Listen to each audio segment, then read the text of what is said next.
Elle est celle qui a fait basculer la Seconde Guerre mondiale, qui a permis aux forces alliées de reprendre le contrôle de la France et de faire plier l'armée du Troisième Reich.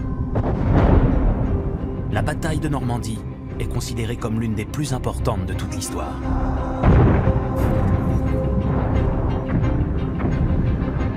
« 3 millions de soldats, des centaines de milliers de navires, d'avions et de blindés, et une logistique d'une complexité jamais atteinte pour une opération militaire. » Le but de l'opération Overlord, c'était de prendre pied en Normandie, de faire venir tous les renforts humains, logistiques, et ensuite de basculer vers l'Allemagne et d'aller au cœur du Reich. «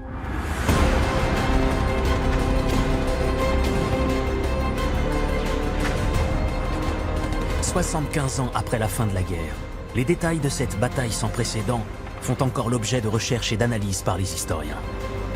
Très peu de gens savent ce qui s'est passé en juin, juillet et août, et comment la bataille de Normandie s'est vraiment terminée.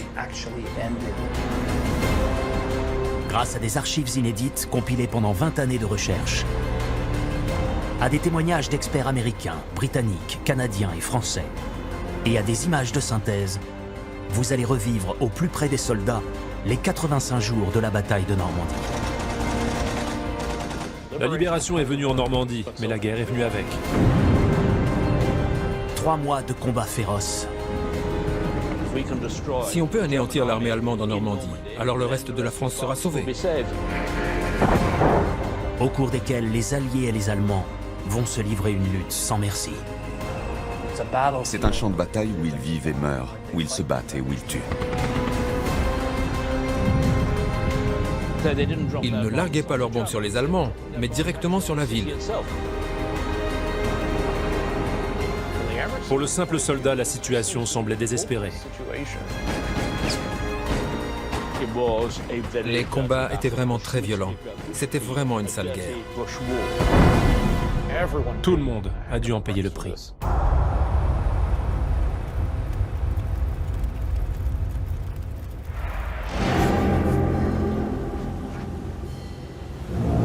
« 6 juin 1944, au petit matin.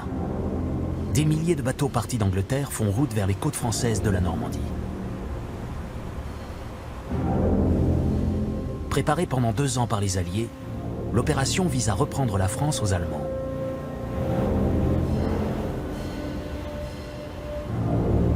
Elle a été baptisée Overlord. À la radio, le général américain Dwight Eisenhower envoie un dernier message à ses troupes. Soldats, marins et aviateurs de la force expéditionnaire alliée, vous êtes sur le point de vous lancer dans la grande croisade, fruit de tous nos efforts. Le monde vous regarde. Les espoirs des peuples libres vous accompagnent.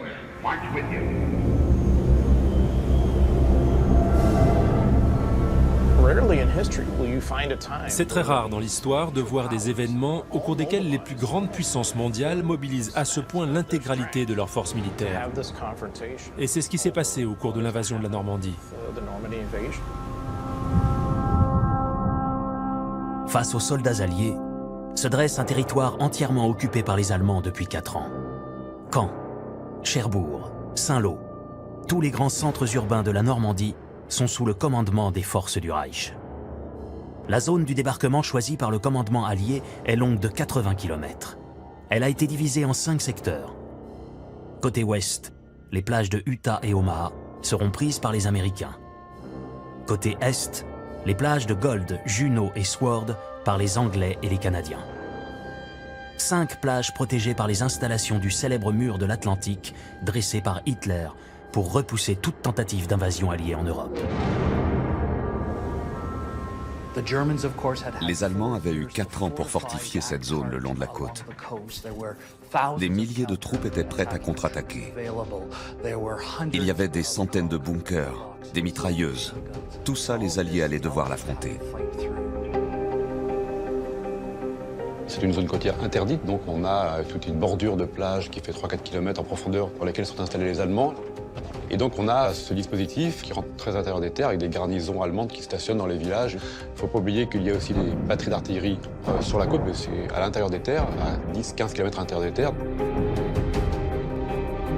Mais en ce jour du 6 juin, Les Allemands ne s'attendent pas à être attaqués à cet endroit. Hitler se dit prêt depuis longtemps à affronter un débarquement allié. Mais il est convaincu que celui-ci se fera dans le Pas-de-Calais, à 300 km plus au nord. Les Alliés comptent sur l'effet de surprise pour remporter la bataille. Le général Eisenhower et ses commandants espéraient que les forces alliées pourraient débarquer, pénétrer à l'intérieur des terres et reprendre la Normandie en 90 jours.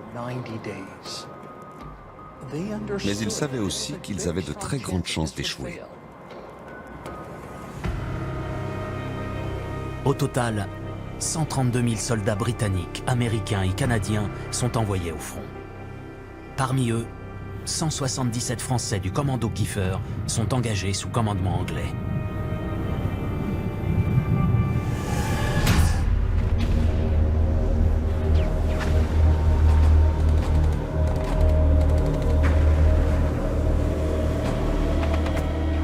Aux alentours de 6h30 du matin, les premières vagues de soldats alliés mettent le pied sur le sol français.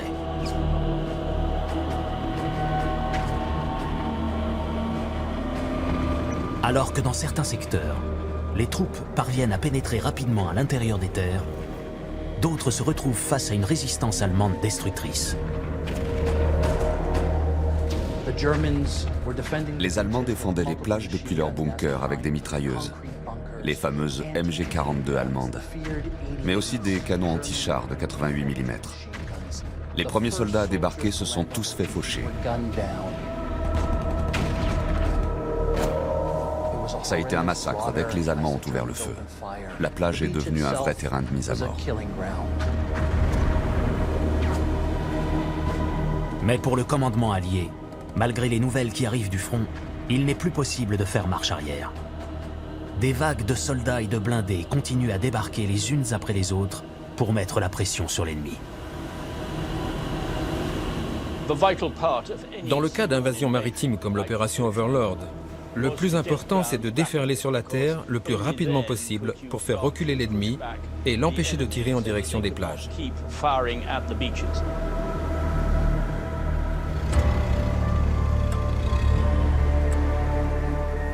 Après une seule journée, des milliers de soldats alliés sont déjà tombés au combat.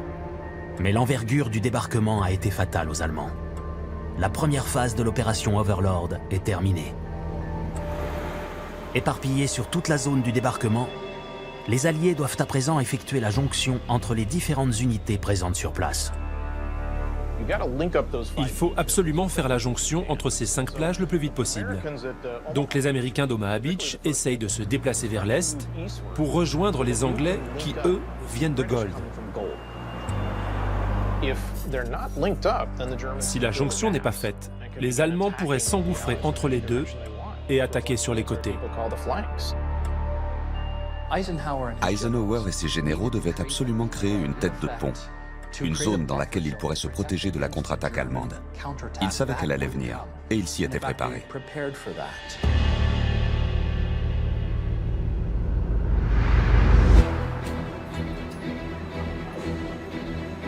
La veille du débarquement, plus de 12 000 parachutistes ont embarqué depuis l'Angleterre à bord de 432 avions. Dans la nuit du 5 au 6 juin, ces milliers d'hommes, canadiens, britanniques ou américains, ont été largués tout près de la zone du débarquement. À leur côté, des centaines de planeurs ont eux aussi franchi la Manche dans le plus grand secret et atterri sur le sol français. Une opération conjointe qui a déjà permis, avant l'arrivée des troupes venues de la mer, de créer la confusion au sein des forces ennemies et de reprendre certains points stratégiques.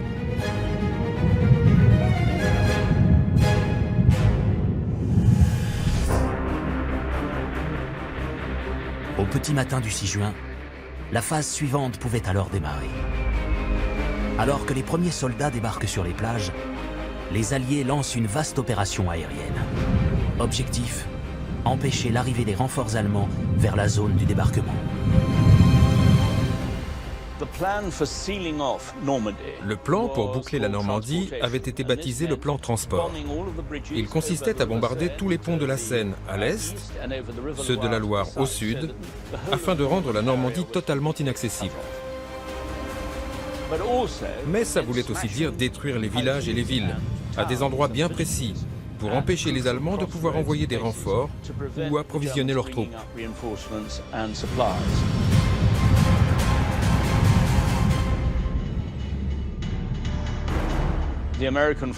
Les Américains avaient une expression pour décrire cette méthode. C'était mettre la ville dans la rue. Littéralement bloquer les routes pour empêcher toute circulation.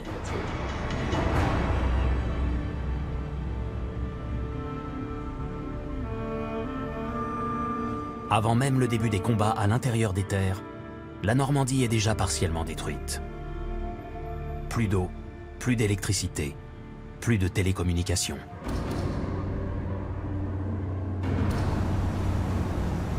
Mais après la prise des 5 plages du débarquement, les Alliés doivent à présent avancer, coûte que coûte, et surtout arriver à faire reculer les Allemands pour reprendre peu à peu le territoire. Après avoir tout détruit, il faut donc reconstruire, et vite. Pour ça, le commandement allié a tout prévu. Les ingénieurs ont mis au point des solutions pour réinstaller des infrastructures de fortune.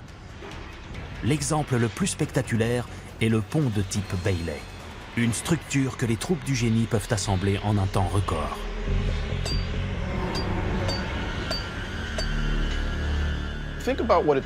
Imaginez ce que ça demande de construire un pont moderne, capable de supporter des véhicules, des camions. C'est vraiment un immense exploit d'ingénierie, surtout dans les années 40. Ça peut prendre des mois ou des années pour concevoir et construire un pont comme ça. Eh bien, le pont Bailey peut être assemblé en à peine 24 ou 72 heures. Imaginez à quel point ça accélère la progression des opérations.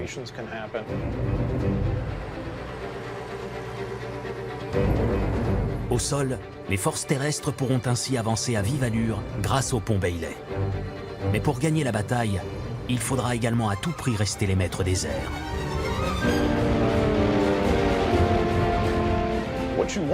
Vous avez besoin d'avions de chasse et de bombardiers, stationnés près du champ de bataille, et avec lesquels vous pouvez coordonner vos actions pour effectuer des frappes aériennes et soutenir les troupes au sol. Juste après l'arrivée des premières troupes du 6 juin, du matériel et des experts sont envoyés sur place. Leur mission ? Construire dans différents endroits stratégiques de Normandie des aérodromes pour les avions alliés.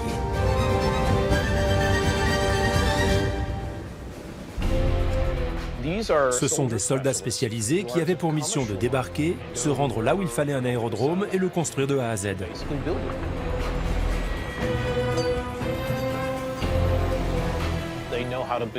Ils savaient comment monter des bâtiments préfabriqués, orienter les hangars et la piste de décollage, construire la tour de contrôle.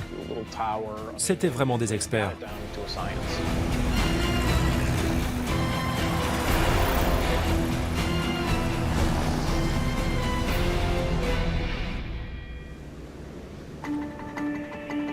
Sur le flanc est de la tête de pont, quelques heures après le début du débarquement, le premier objectif des forces anglaises et canadiennes, commandé par le général Montgomery, est de s'emparer de la ville de Caen.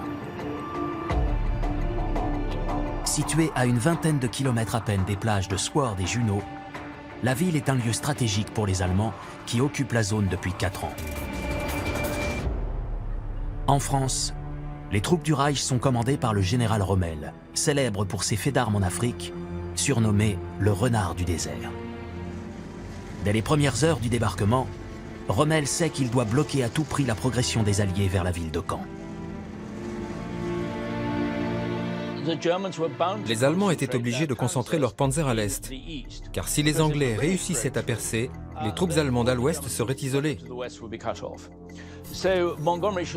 Montgomery aurait dû se rendre compte que son plan pour conquérir Caen dès les premiers jours ne pouvait pas fonctionner. Dès le 6 juin, des réunions se tiennent dans le poste de commandement de la 716e division allemande qui est à Caen. Et Rommel donne l'ordre à ses généraux de contre-attaquer. Il faut absolument rejeter le 7 juin les Alliés à la mer.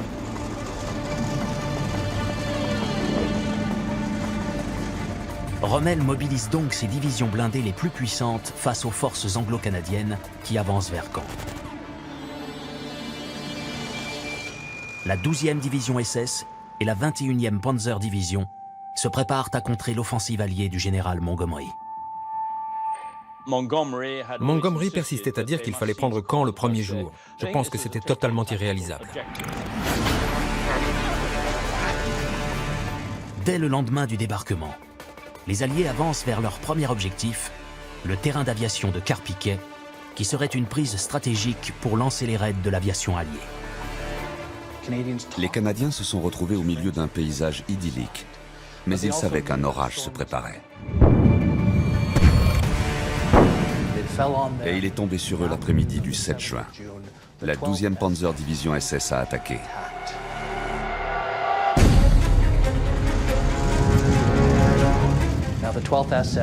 La 12e SS était composée de jeunes gens de 16 à 18 ans, issus des jeunesses hitlériennes, éduqués sous l'idéologie nazie, des fanatiques qui ont attaqué sans peur.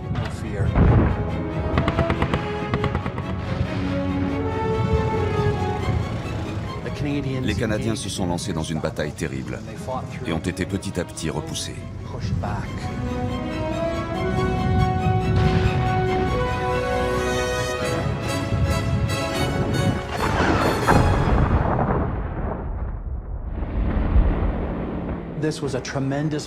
Ça a été un vrai chaos, une confusion totale. Les soldats se sont retrouvés livrés à eux-mêmes et ont dû se battre désespérément pour survivre.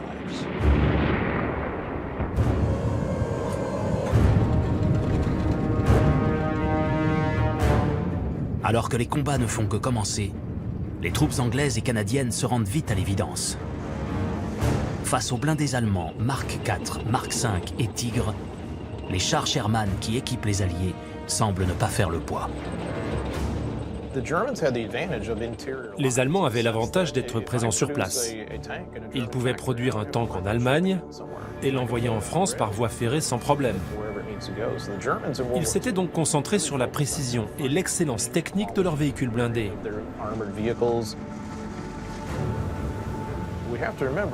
Les chars Sherman américains, eux, devaient être expédiés sur le champ de bataille. Il fallait donc produire un char assez léger et assez petit pour l'embarquer sur un bateau.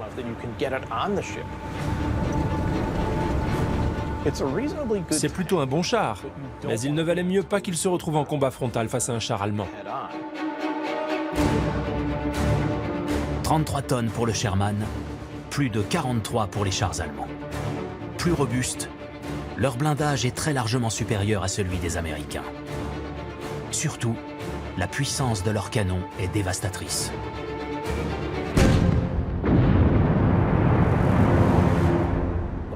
La puissance du canon de ces chars était telle que si un obus touchait votre véhicule, il allait probablement pénétrer son blindage, notamment s'il frappait sur le côté, et au mieux l'obus traversait le véhicule, au pire, il explosait à l'intérieur.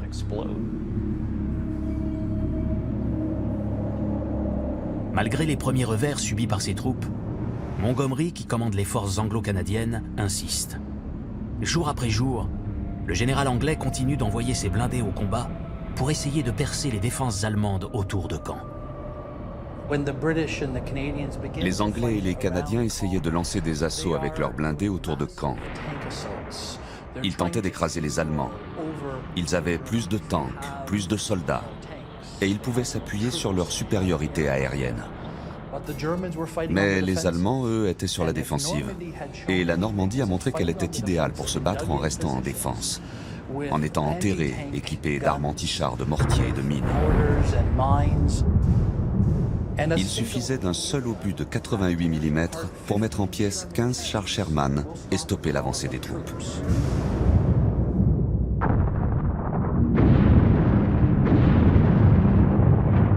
Les premiers jours de combat au nord de Caen sont dévastateurs. Les défenses allemandes parfaitement organisées repoussent invariablement toutes les tentatives d'avancée des Alliés.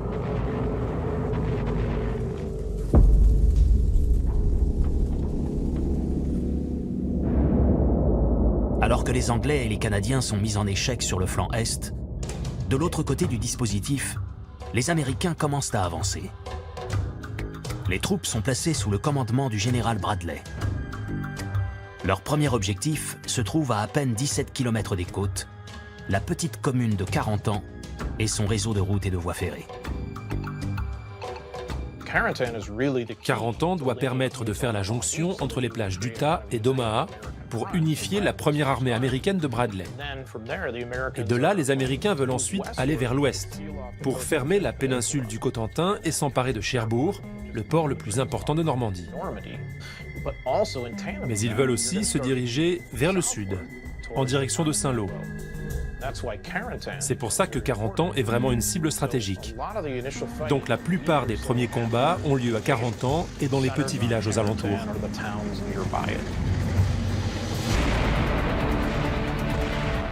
L'attaque sur Carentan est menée par les troupes de la 101e Airborne américaine qui encerclent la ville dès le 9 juin 1944. Les combats d'une grande férocité dureront 4 jours et 4 nuits.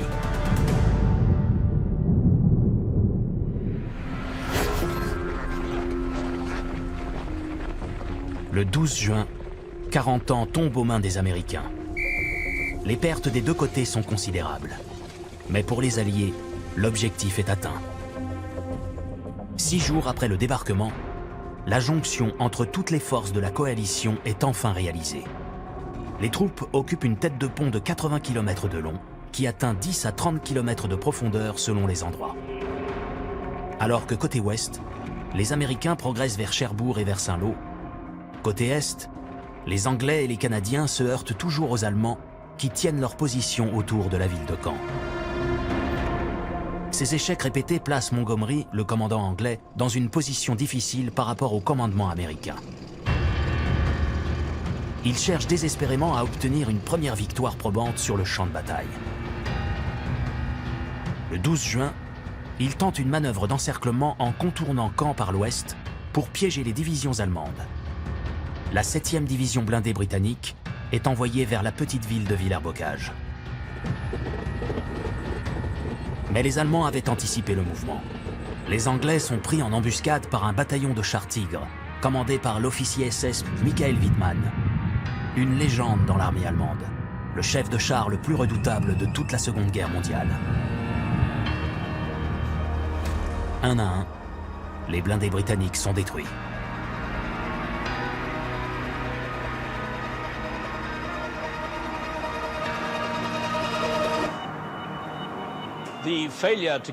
L'échec à Villers-Bocage de la 7e division blindée et du 30e corps d'armée britannique a eu des répercussions sur le moral des troupes.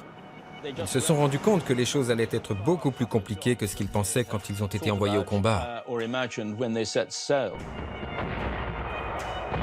Entre le 7 et le 15 juin, toutes les tentatives alliées dans la région de Caen sont contrées par les Allemands. Après 10 jours de combat, les pertes côté anglais et canadien sont déjà considérables.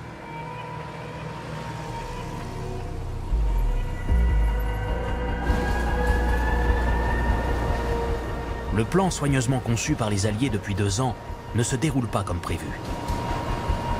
Pire, une terrible tempête, inhabituelle pour la saison, s'abat sur la Normandie pendant 3 jours. Les 2 ports artificiels qui avaient été installés devant les plages pour faciliter le déchargement des troupes et du matériel sont durement touchés. Celui d'Omaha Beach est totalement détruit. L'approvisionnement des soldats est considérablement ralenti.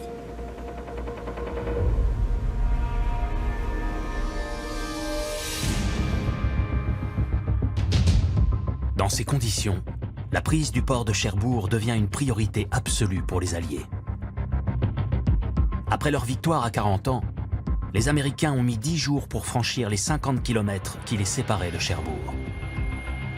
Les 4e, 9e et 79e divisions américaines atteignent enfin la ville le 21 juin. L'assaut est lancé dès le lendemain.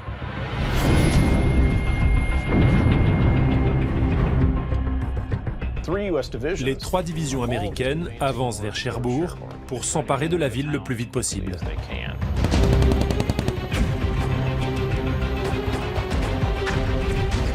La ville est défendue par le général von Schlieben et ses 30 000 hommes.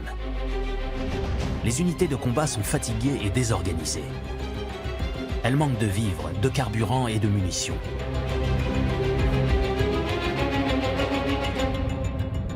Surtout, elles subissent dès le premier jour de l'assaut les bombardements massifs des Alliés. Ils sont condamnés. Entre la marine alliée qui les pilonne depuis la mer et les Américains qui arrivent depuis la terre, ils sont pris dans un étau. Mais Hitler avait donné l'ordre concernant Cherbourg de créer des défenses fortifiées qui étaient censées tenir jusqu'au bout.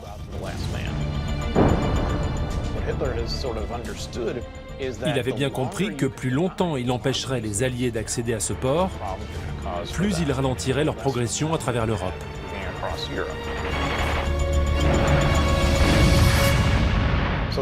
Et tout ça va se transformer en une véritable guérilla urbaine.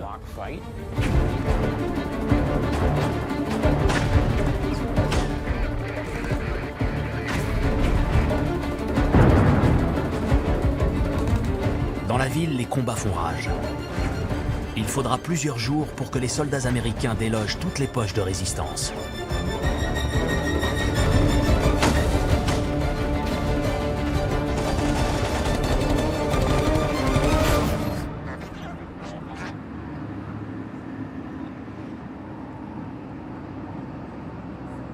Le 26 juin, les troupes de la 79e division américaine, commandées par le général Collins, s'emparent du fort du Roule qui surplombe la ville de Cherbourg.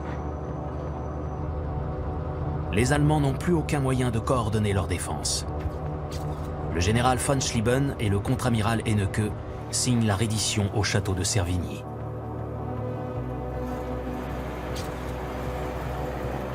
Les troupes qui défendent le port et l'arsenal se rendront quelques jours plus tard.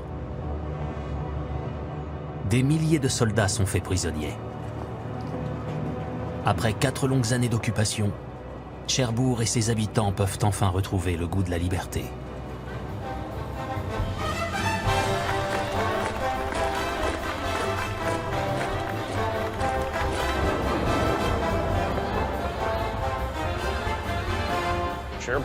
Cherbourg est alors la plus grande ville à être libérée. Des milliers de soldats allemands se sont rendus, et maintenant la ville est aux mains des Alliés. Dans la vie d'un soldat, ce n'est pas un jour comme les autres. Pour ceux qui étaient à Cherbourg ce jour-là, c'était vraiment quelque chose.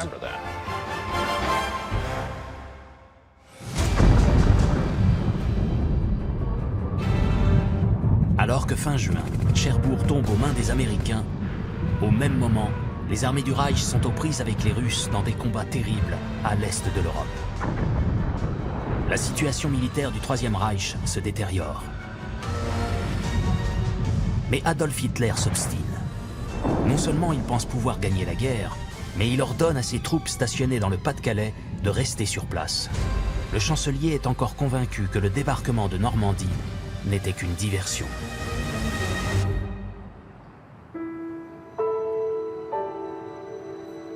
Pourtant, sur le front normand, les Alliés lancent toutes leurs forces dans la bataille. 3 semaines après le débarquement du 6 juin, le bilan est déjà très lourd. On compte des milliers de morts et de blessés. Sur le terrain, les équipes médicales tentent d'intervenir au plus vite auprès des victimes. Acheminement des poches de sang, hôpitaux de campagne, une organisation complexe est mise en place pour suivre l'avancée des troupes. Dernier rempart contre la barbarie de la guerre, médecins et infirmières font partie de ces héros souvent oubliés, prêts à donner leur vie pour sauver celle des autres. Qu'ils soient américains, anglais, canadiens ou même allemands.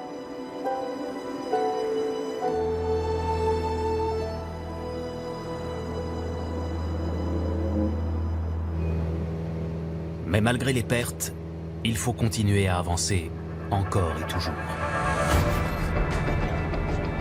Côté américain, après la prise de Cherbourg, il faut à présent redescendre vers le sud.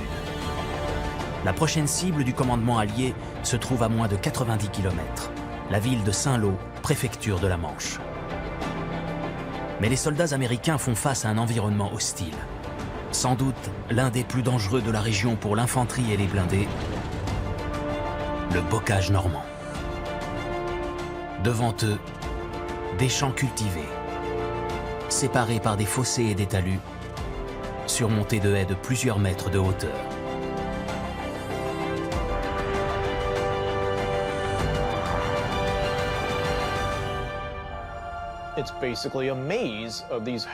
C'est un labyrinthe avec des haies de 2 à 4 mètres de hauteur. Partout sur le sol normand argileux, il y a des clôtures difficiles à franchir pour les soldats. Le bocage devient une véritable zone de mise à mort. Les Allemands ont eu 4 ans pour préparer leur défense. Des mitrailleuses lourdes ont été positionnées dans les angles de chaque champ. Des mortiers ont été réglés au préalable pour cibler toutes les zones que les Alliés allaient devoir traverser.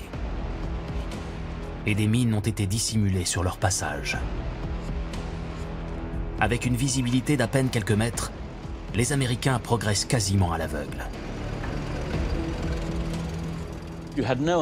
Vous ne pouviez pas savoir à quel moment vous alliez être pris pour cible par un soldat allemand équipé d'un lance-roquettes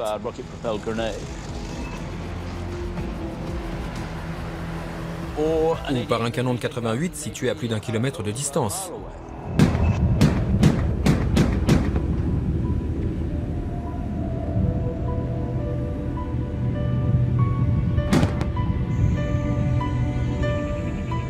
Face aux forces allemandes, il faut parfois plusieurs dizaines de morts côté allié pour ne reprendre qu'un seul pré. Qu'une seule haie.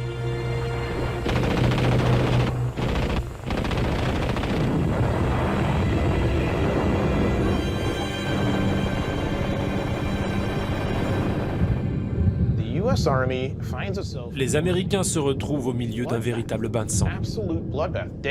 Jour après jour, haie après haie, village après village. Partout où ils attaquent, ils subissent des pertes.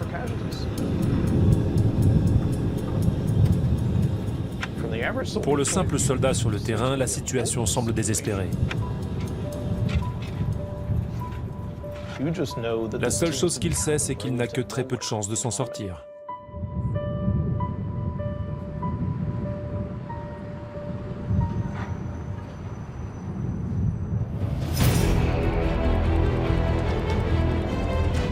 Alors que les Américains tentent de s'extirper du bocage normand, les Anglais et les Canadiens, eux, tentent toujours de faire sauter le verrou autour de Caen.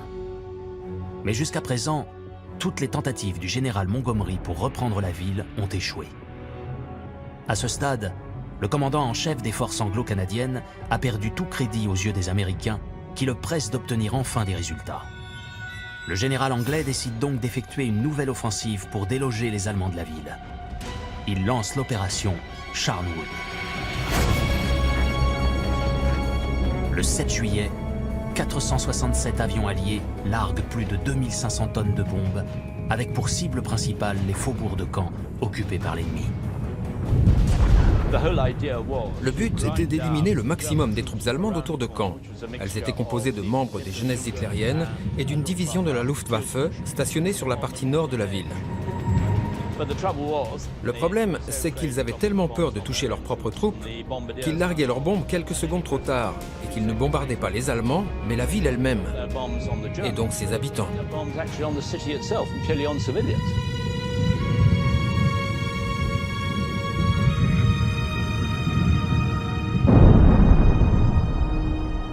Après avoir déjà été massivement bombardée le 6 juin, la ville de Caen est détruite.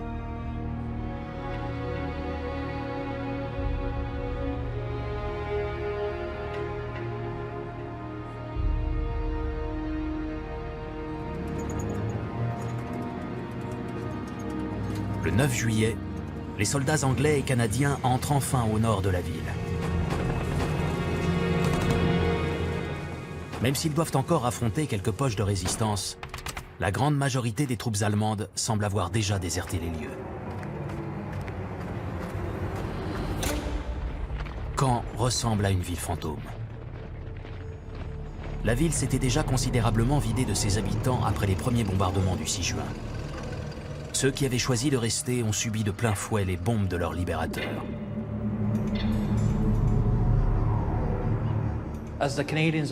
En avançant dans les ruines, les Canadiens et les Anglais ont commencé à rencontrer des civils français qui avaient survécu, mais dont toute la famille était morte.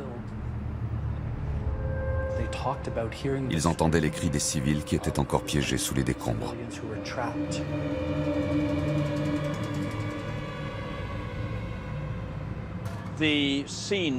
C'était un vrai cauchemar, une scène de dévastation. La plupart des immeubles avaient été réduits en miettes, il y avait de la poussière partout. On ne pouvait même pas s'orienter dans la ville. Il ne restait évidemment plus aucun panneau de signalisation. C'était même difficile de savoir où se trouvaient les rues, tellement tout avait été détruit.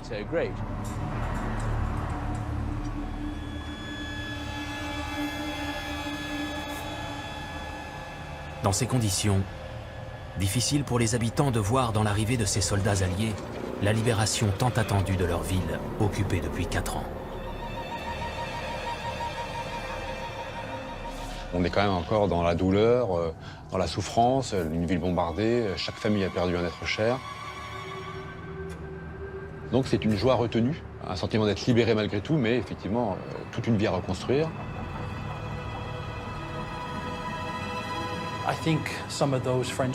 Je pense que certains de ces civils français comprenaient que c'était le prix à payer pour la victoire.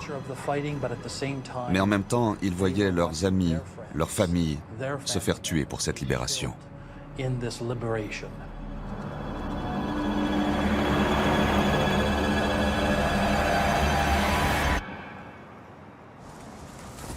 Mais pour le commandement allié, l'anéantissement de camps et les milliers de civils tués sous les bombes américaines et anglaises était un mal nécessaire.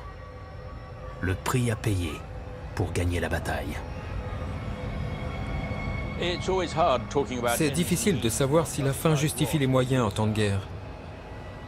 La morale voudrait que toute mort de civil soit par définition un crime de guerre, mais dans les faits, c'est impossible à éviter.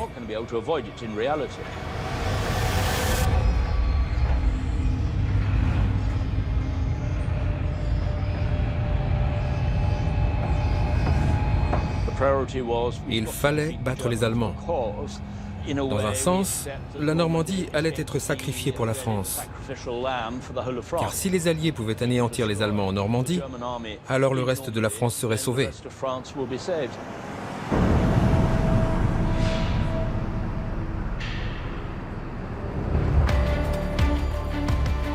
Alors que l'opération militaire en Normandie engrange de précieux succès, le général de Gaulle se rend aux États-Unis puis au Canada.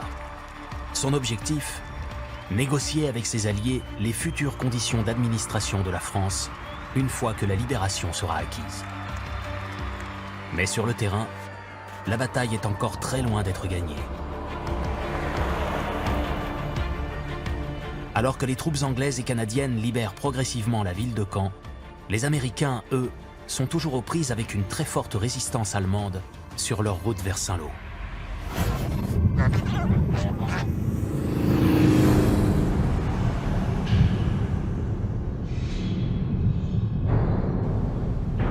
Cela fait maintenant près de 10 jours que les Américains sont bloqués dans le bocage.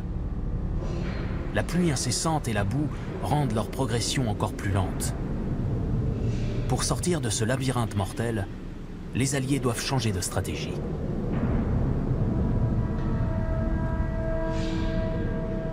Il faut créer de nouveaux passages à travers les haies car les Allemands tiennent les entrées de chaque champ et tuent tous ceux qui y pénètrent.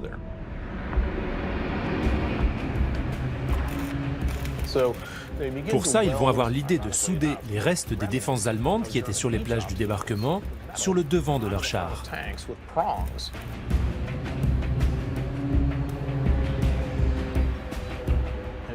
Et ils vont utiliser leurs blindés pour enfoncer les haies.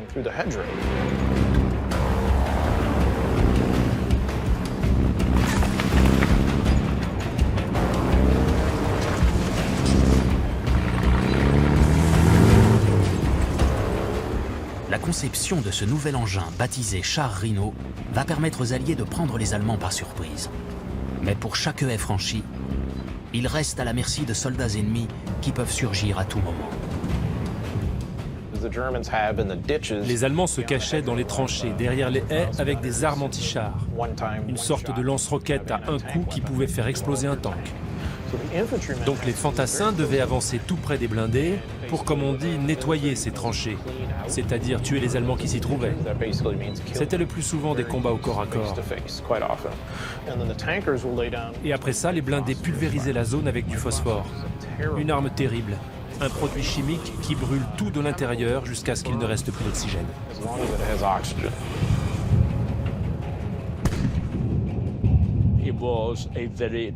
Ça a vraiment été une sale bataille. Les Allemands eux-mêmes l'ont décrite comme une sale guerre de maquis. Le général Collins, qui avait combattu aux Philippines, a même dit que c'était pire que dans la jungle.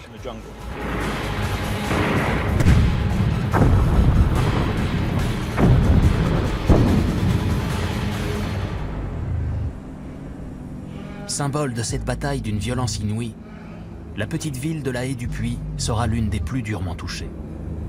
Elle sera finalement libérée le 9 juillet. Dans le secteur attenant à la ville, les combats auront coûté la vie à 10 000 soldats américains et fait avancer le front d'à peine 12 km. Après la Haie-du-Puy, les Américains reprennent la petite commune de Saint-Denis, puis continuent leur progression vers Saint-Lô, située à peine une trentaine de kilomètres. Il leur faudra 8 jours pour les parcourir.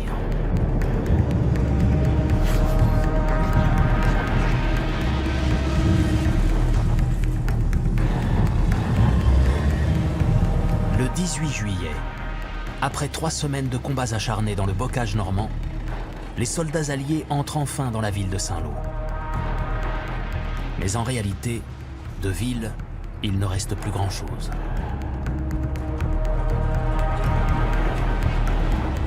La ville a été entièrement bombardée à partir du 6 juin, du 7 juin. Pendant tout le mois de juin, elle sera bombardée systématiquement. Elle a perdu quasiment tous ses habitants. Donc on a une ville en ruine, une ville complètement abandonnée à elle-même.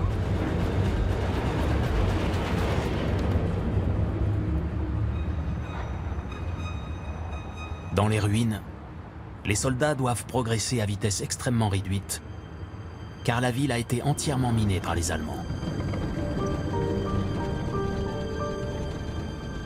Quelques habitants commencent à sortir de leurs abris pour venir voir l'état de leur logement ou explorer les décombres à la recherche d'objets qui auraient survécu au déferlement de bombes. Après Cherbourg, la prise de Saint-Lô est une deuxième grande victoire pour le commandement allié. Mais l'état de la ville, qui sera surnommée la capitale des ruines, prouve avant tout que le prix à payer pour la libération de la Normandie sera très lourd.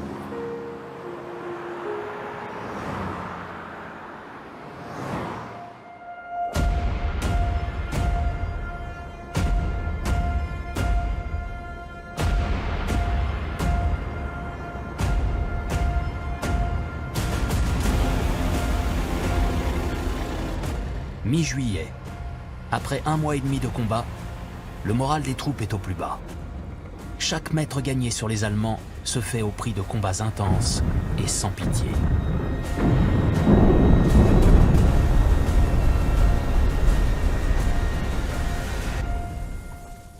Mais après avoir repris une grande partie du nord de la Normandie, il faut continuer à grignoter du terrain sur l'ennemi en direction du sud.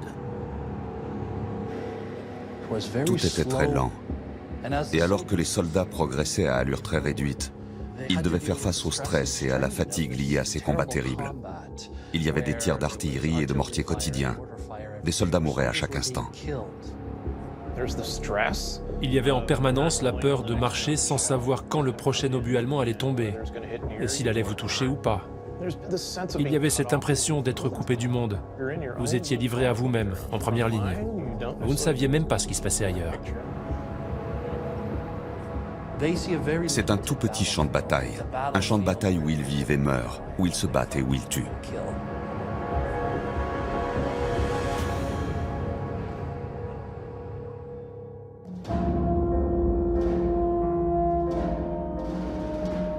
En ce mois de juillet, des dizaines de milliers d'Américains, d'Anglais et de Canadiens sont déjà tombés au combat. Les survivants qui se battent encore sur le terrain n'ont plus d'illusions sur ce qui les attend.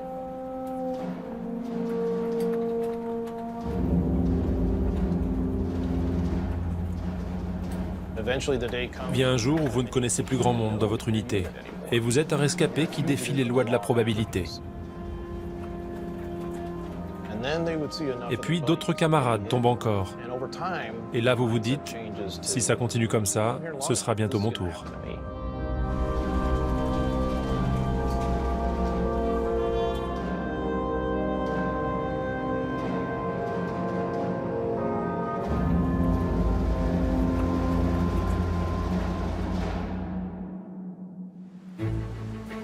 Entre les combats, la vie est monotone.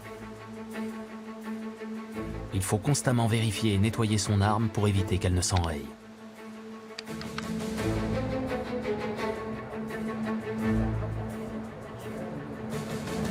Les repas sont le plus souvent froids.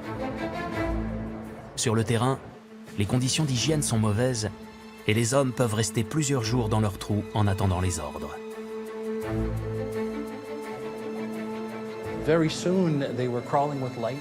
Très vite, ils ont tous été couverts de poux.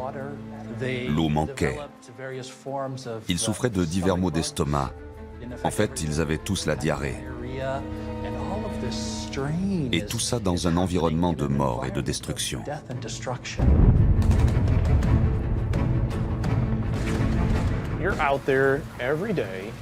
Vous êtes dehors tous les jours, sous la pluie, en proie aux changements de température constants. Le midi, il peut faire 21 degrés, et puis tout d'un coup, la température descend à 7 degrés pendant la nuit. Il fait humide, il y a de la boue, et vous devez faire avec ça tous les jours. Souvent, il ne se passe rien. Vous êtes dans votre trou, vous jouez aux cartes ou aux dés, vous écrivez des lettres. Les soldats ne vivaient que pour une lettre de leur petit ami, de leur femme, de leurs parents. Rien qu'une lettre.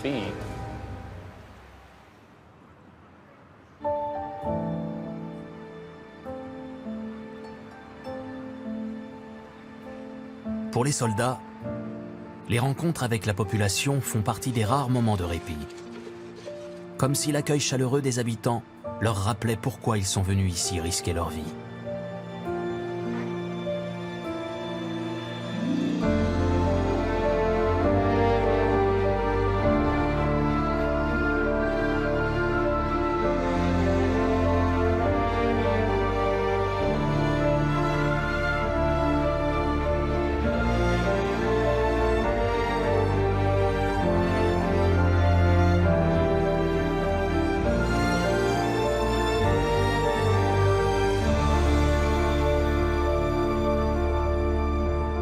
Un peu d'alcool, des cigarettes, des cadeaux simples qui redonnent un peu de morale aux hommes avant la prochaine avancée.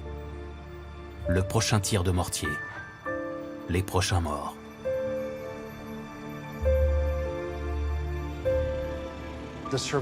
Les survivants devaient continuer à avancer, mais beaucoup ont fini par craquer nerveusement.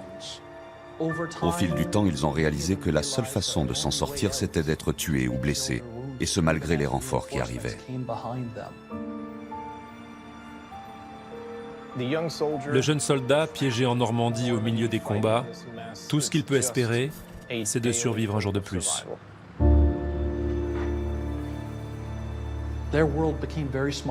Leur monde est devenu minuscule. Le stress est devenu un vrai problème durant la bataille de Normandie. Et en juillet et août, la pression ne s'est pas relâchée. Entre 20 et 30% des soldats blessés étaient en réalité victimes du stress des combats. Ça faisait des semaines qu'ils dormaient mal, qu'ils mangeaient mal. C'était trop. La tension, la fatigue a fini par les briser.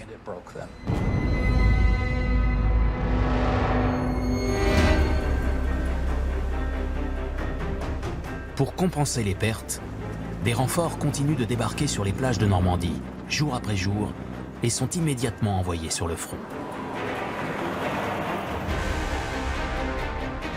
Après plus d'un mois et demi de combats acharnés, les principales villes de Normandie ont été reprises. Mais une grande partie de la région est encore aux mains de l'ennemi.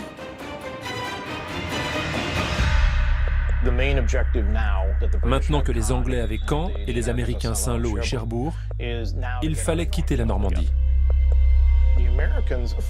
Les Américains voulaient partir vers l'ouest pour aller en direction de la Bretagne. Ils pensaient que les ports bretons pourraient leur être utiles pour leur logistique. Les autres se dirigeaient vers le sud et vers l'est, en direction de Paris, qui était un objectif évident, et bien sûr vers la frontière allemande. Mais pour arriver jusque-là, il allait encore falloir livrer des combats très difficiles.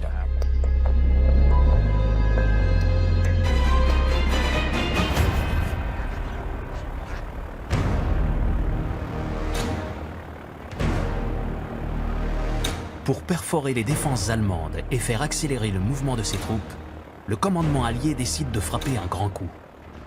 Il lance l'opération Cobra.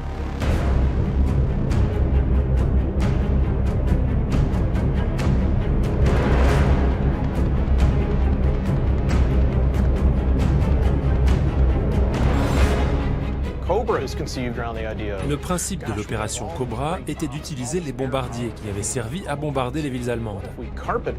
L'idée était de bombarder les lignes ennemies cachées dans le bocage pour effectuer une percée et pouvoir faire passer les troupes alliées et les blindés par là rapidement. Ça faisait sens sur le papier, mais dans les faits, ça pose un gros problème. Pourquoi? Parce que les bombardiers ne sont pas si précis. Vous leur demandez d'atteindre une cible située à moins de 1000 ou 2000 mètres de leurs propres troupes au sol, alors qu'ils s'estiment chanceux quand ils larguent une bombe à moins de 5 km près.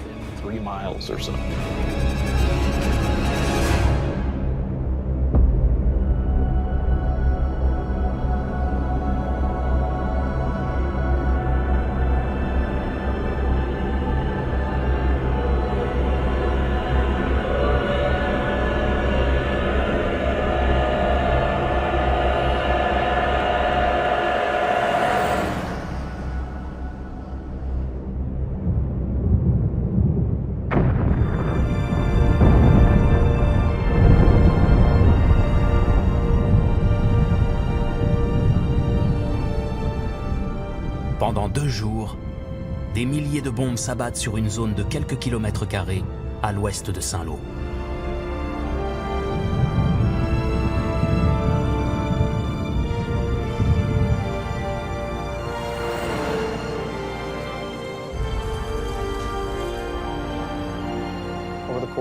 En à peine 2 jours, les 24 et 25 juillet 1944, les bombardiers arrivent d'Angleterre et larguent des bombes juste devant les divisions américaines. Ils visent mal et tuent plusieurs centaines d'Américains.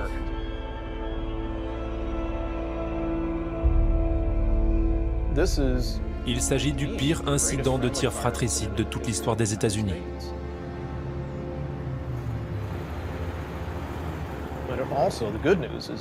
Mais ça cause aussi des dommages terribles aux divisions blindées allemandes qui étaient de l'autre côté. C'est eux qui ont payé le prix le plus fort. Et même s'il leur reste encore une première ligne de défense qui résiste, les lignes arrières ont été complètement détruites. Donc une fois que cette première ligne est passée, la voie est libre. L'opération Cobra est donc un succès, mais il a été obtenu au prix d'un très gros traumatisme.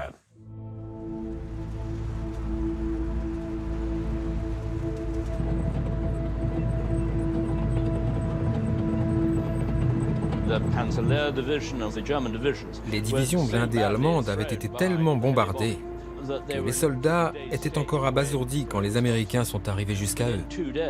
En 2 jours, la percée avait eu lieu.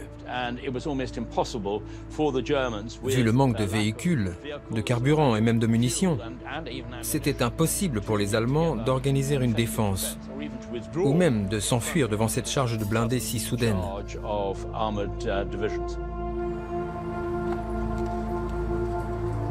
En à peine quelques jours, des milliers d'Allemands sont faits prisonniers. Les forces du Reich viennent de subir l'une de leurs plus lourdes défaites depuis le début de la guerre. Face à la déroute, Hitler se rend à l'évidence.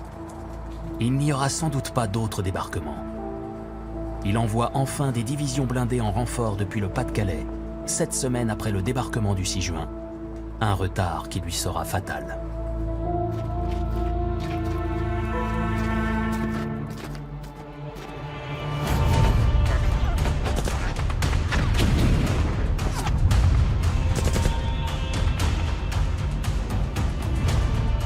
28 juillet, la ville de Coutances tombe aux mains des Alliés. Le même jour, arrive sur le terrain un personnage qui va jouer un rôle clé dans la suite des combats, le général Patton. Célèbre pour ses faits d'armes en Afrique du Nord et en Sicile, Patton vient de prendre la tête de la 3e armée américaine. Sa mission, effectuer une percée vers le sud pour enfoncer définitivement les Allemands. Les Allemands craignaient Patton plus que n'importe qui. Il était particulièrement motivé par sa nouvelle mission, à savoir prendre la suite des opérations et diriger sa propre armée en Normandie. Patton, c'est un cavalier, c'est quelqu'un qui a un fort tempérament. Les choses roulent qu'on n'est pas non plus dans une armée figée. L'armée Patton, c'est une armée qui va avancer.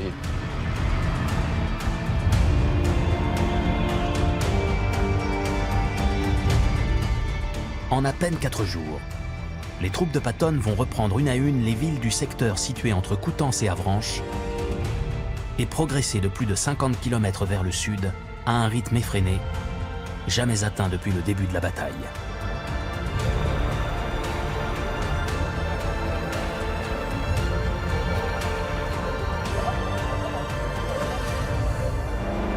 Sur leur passage, des milliers de soldats allemands sont faits prisonniers. Ça a permis aux Américains de passer Avranches et de sortir de Normandie pour atteindre le nord de la Bretagne. Ça a été un écrasement spectaculaire des troupes allemandes en Normandie.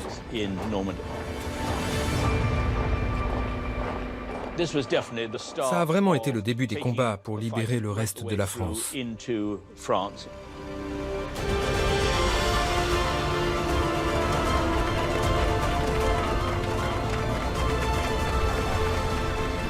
Dans certaines villes, les libérateurs sont accueillis en héros. Mais partout règne la désolation. Bombardées par les Alliés ou incendiées par les Allemands, les villes sont en proie aux flammes.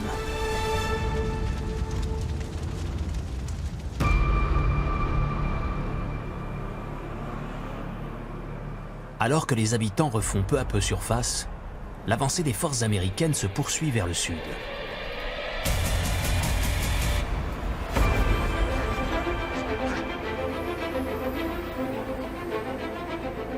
Le 31 juillet, le général Patton et ses troupes reprennent le pont de Pont-Aubeau qui franchit la Sélune au sud de la ville d'Avranches et qui permet aux Américains de continuer à progresser vers l'ouest de la France et vers la Bretagne.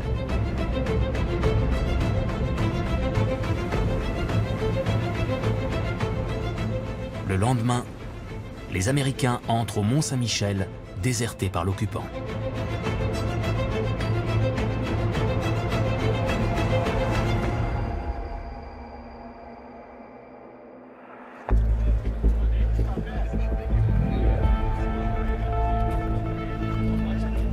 La percée des hommes de Patton est un sérieux revers pour l'armée allemande, qui a subi de lourdes pertes en cette fin de mois de juillet. La situation des Allemands est critique. La logique voudrait qu'ils se retirent vers l'Est pour se sortir de là et aller combattre ailleurs. Mais on ne parle pas de logique quand on a affaire à Adolf Hitler. Hitler, à ce moment précis, perçoit cette énorme menace qui pèse sur ses positions en Normandie. Il sait que si Patton fait demi-tour vers Paris, toutes ses forces armées, toute sa défense risque de s'effondrer. Au lieu d'ordonner à ses troupes de se replier, Hitler décide de contre-attaquer. Son plan, envoyer ses blindés en direction de la ville de Mortain, autour de laquelle plusieurs unités américaines se rejoignent. L'objectif est de créer une brèche dans le dispositif allié et d'atteindre Avranches pour couper l'armée américaine en deux et reprendre le contrôle de la situation. Mais après 2 mois de combat, la supériorité militaire des forces alliées en Normandie ne fait plus aucun doute. Le plan d'Adolf Hitler semble quasi suicidaire. C'est un rêve complètement fou, au vu des forces aériennes des Alliés, mais surtout de l'état de ses troupes, de leur manque d'approvisionnement, et de la puissance de feu de la 1re et de la 3e armée américaine qui dépasse de très loin tout ce qu'il peut imaginer.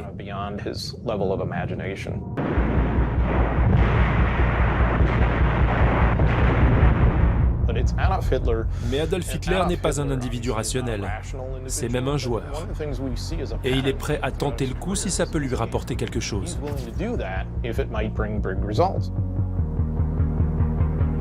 Sur le terrain, les généraux allemands sont obligés de préparer la contre-offensive. Les ordres d'Hitler étaient précis, et même si les commandants des unités blindées allemandes avaient exprimé des doutes, ils n'avaient pas le choix. Ils étaient obligés de passer à l'attaque.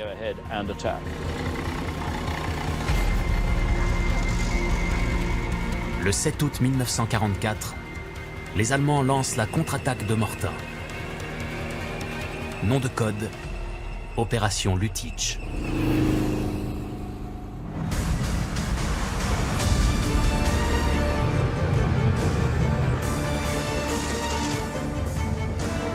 Des colonnes de Panzer font route vers la ville et heurtent de plein fouet les unités de la 30e division d'infanterie américaine.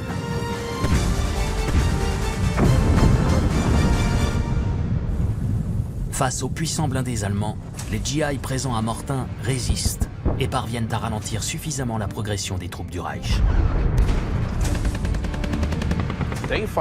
Ils se sont battus et ils ont gagné du temps en attendant que la 4e, la 9e et la 1re division arrivent en renfort et que la force aérienne attaque violemment les forces blindées allemandes. En quelques jours, l'arrivée massive des renforts alliés repousse la contre-offensive allemande. L'opération Lüttich, imaginée par Adolf Hitler, est un échec total. Les Allemands ont perdu au minimum 50% de leurs troupes aux alentours de Mortain. C'était un vrai carnage.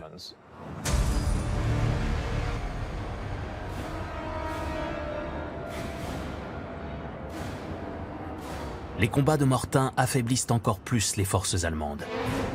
Et alors qu'au sud de la Normandie, l'armée du Reich est exsangue, au nord, les Alliés, eux, continuent à acheminer de nouvelles unités pour renforcer leurs troupes.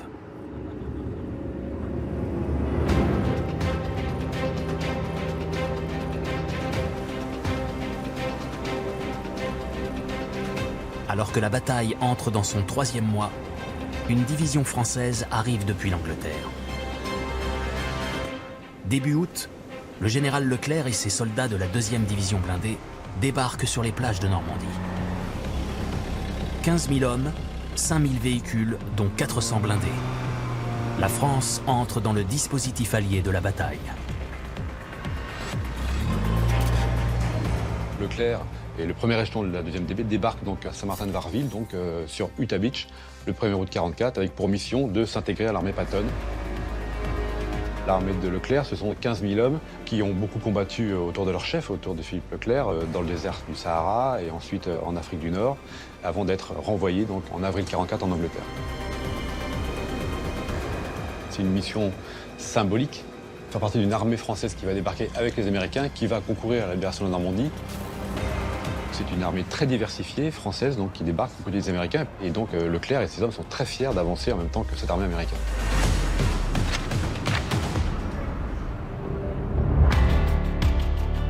Les hommes du général Leclerc sont envoyés vers la ville du Mans que les Américains viennent de reprendre aux mains des Allemands.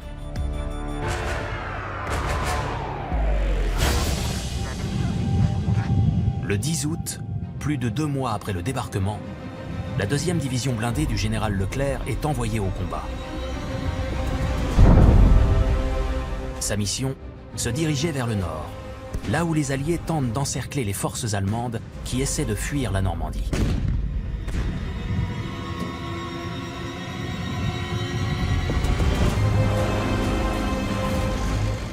La 2e DB parvient à libérer les villes de Mézières-sur-Ponthoin, Lucé, Doucel, Fier, Bourg-le-Roi, Champfleur. Et en 2 jours, elle arrive aux portes d'Alençon.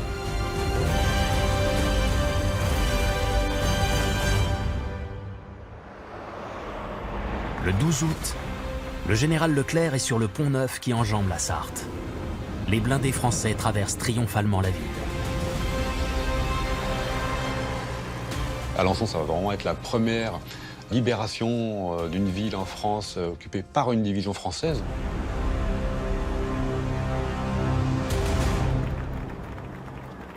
coup de force de Leclerc sur Alençon, ça correspond à cette volonté de Leclerc, portée par son chef, par le général de Gaulle, de montrer effectivement que les Français sont là, dans la bataille. C'est une bataille et une victoire française, purement française.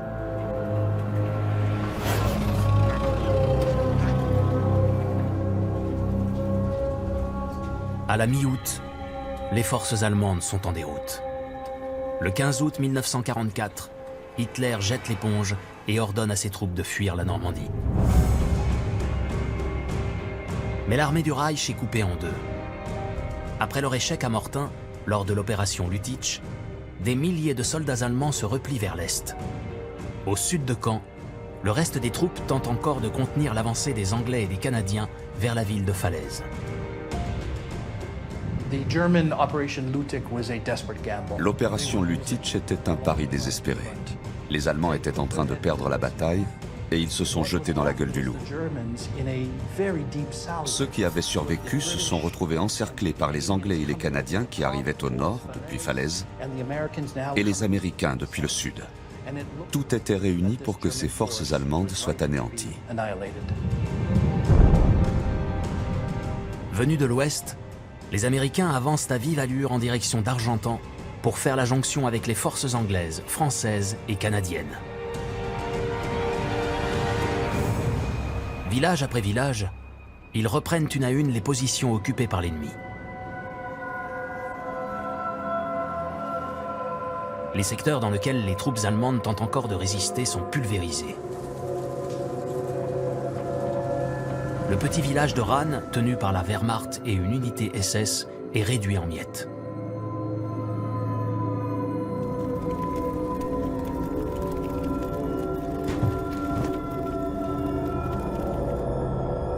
Des dizaines de civils sont tués. Mais pour les Alliés, l'heure n'est plus aux états d'âme. Il faut continuer à harceler sans cesse les derniers soldats allemands présents en Normandie.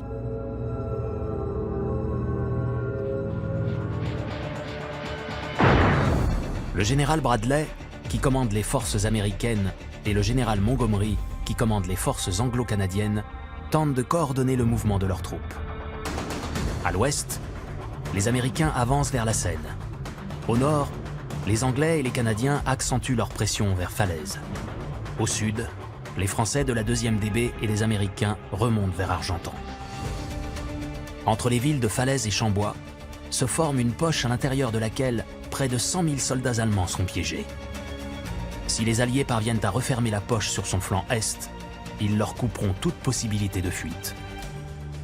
Bradley disait « Jamais un général n'aura une telle opportunité de fermer cette poche et de les enfermer à l'intérieur. » Il voulait que tous les soldats qui restaient de la 7e et de la 5e armée de Panzer soient capturés avec tous leurs véhicules. La bataille de Normandie s'était déroulée jusque-là sur des centaines de kilomètres carrés. Et là, elle semblait se focaliser sur cette simple poche de Falaise. Et ce champ de bataille gigantesque se trouvait soudain réduit à une zone minuscule mais meurtrière.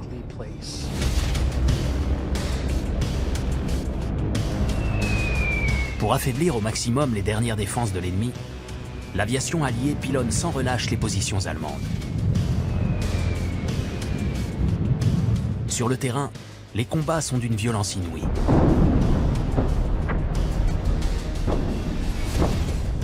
Au nord, les troupes canadiennes et polonaises ont pour mission de reprendre les dernières villes qui restent encore aux mains des Allemands pour sceller définitivement la poche de Falaise.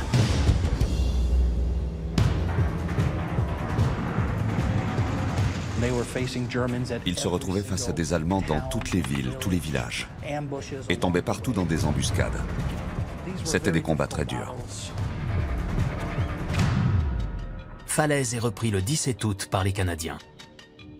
Train le 18. Peu à peu, l'étau se resserre sur les Allemands, qui n'ont plus qu'un couloir d'à peine 7 km de large pour fuir vers l'est. Il sera baptisé le couloir de la mort.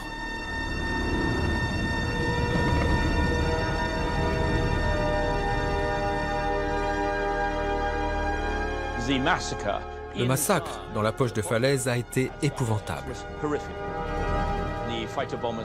Les bombardiers arrivaient de partout.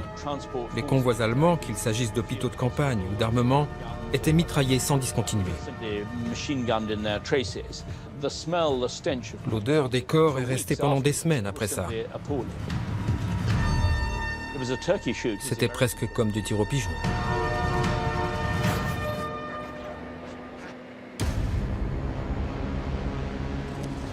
Le 19 août, les Allemands sont à l'agonie.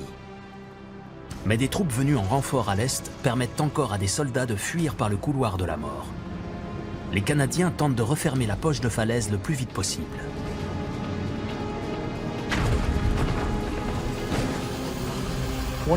La bataille cruciale pour les Canadiens a eu lieu à Saint-Lambert.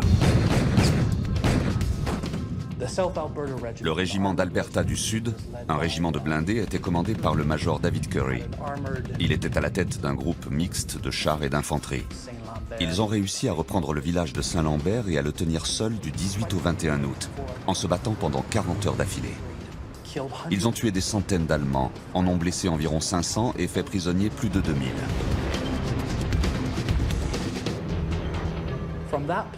À partir de ce moment-là, les Allemands étaient à l'agonie. Tout ça se passait dans les derniers villages situés au nord de la poche par lesquels les Allemands pouvaient encore s'enfuir. Et il y a eu une série de batailles dans ce secteur quand les Allemands cherchaient à franchir ce passage, se faisant massacrer par les frappes aériennes et l'artillerie dans une tentative désespérée de fuite.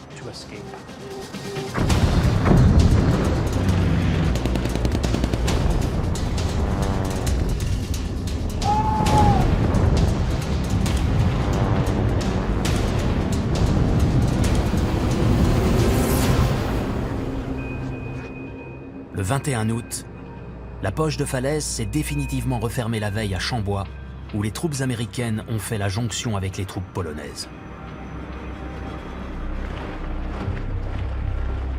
Des dizaines de milliers d'Allemands sont faits prisonniers. Et des milliers de morts jonchent le sol. La bataille sera plus tard baptisée par certains le Stalingrad de la Normandie. Il y avait des milliers de morts, des hommes ou des animaux, éparpillés dans toute la zone. Eisenhower se rendra sur place plus tard et dira qu'il était impossible de traverser le champ de bataille sans marcher sur autre chose que des morts.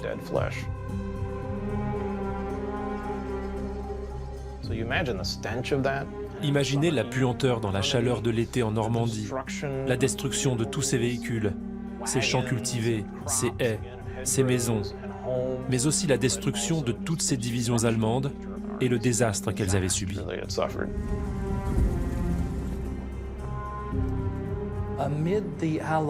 Au milieu de la victoire des Alliés, et c'était clairement une victoire le 21 août, il y a cet immense carnage et tous ces morts. Les morts du côté des forces allemandes, du côté des Alliés, du côté des civils. Et tout ça sur un espace très réduit. C'est difficile d'imaginer aujourd'hui cette poche de falaise jonchée de corps et de soldats blessés qui hurlaient.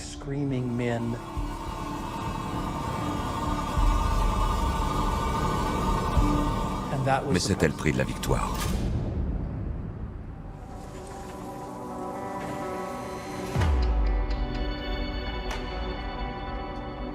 Dans la ville d'Argentan, libérée la veille par la 80e division d'infanterie américaine, les caméras immortalisent la rencontre entre les soldats et le maire de la ville.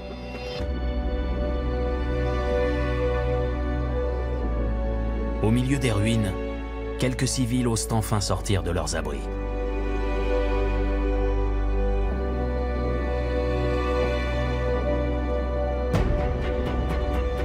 La bataille de Falaise-Chambois sera la dernière de ces 3 mois de combat en Normandie. Côté allié, 220 000 soldats ont été tués ou blessés et 20 000 civils ont trouvé la mort. Côté allemand, l'armée du Reich a perdu plus de 200 000 hommes et 200 000 autres ont été faits prisonniers.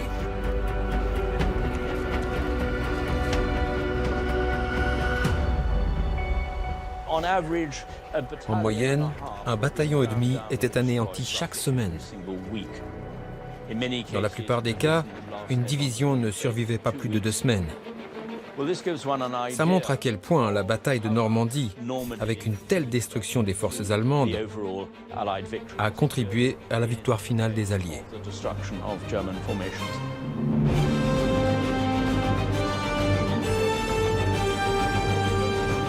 En cette fin du mois d'août, des hordes de soldats et de véhicules débarquent à Cherbourg et font route vers l'est de la France pour décimer les restes de l'armée du Reich.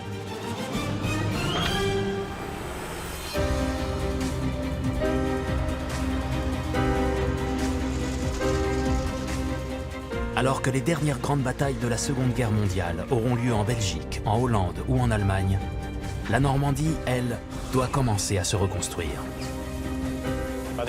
À la fin du mois d'août, la Normandie est libérée, mais aussi partiellement détruite. Donc la Normandie devient le premier endroit d'Europe de l'Ouest dans lequel les Alliés et le gouvernement du général de Gaulle vont devoir imaginer leur futur politique. Et la reconstruction dans tout ça, qui va payer et comment procéder? La Normandie va donner le ton pour les autres régions de France et d'Europe que les armées devront reconstruire.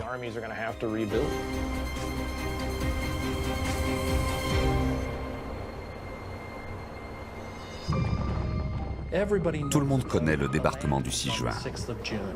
Mais peu de gens savent ce qui s'est passé en juin, en juillet et en août, et comment la bataille de Normandie s'est vraiment terminée. Mais on peut y voir une sorte de métaphore de toute la guerre, qui a vu des armées s'affronter, des civils pris pour cible et tués par millions. Une sauvagerie inédite. Et aujourd'hui encore, il nous reste du travail à faire sur ces batailles, sur cette guerre, pour essayer de la décrypter, de lui donner un sens, pour essayer de comprendre les ruines de la Normandie il y a 75 ans.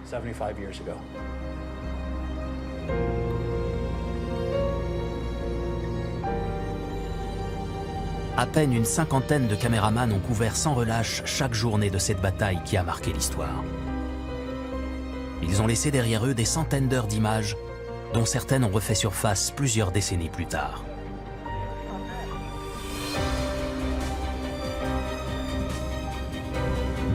Elles resteront, pour les générations futures, les derniers témoins de ces 85 jours d'enfer en Normandie.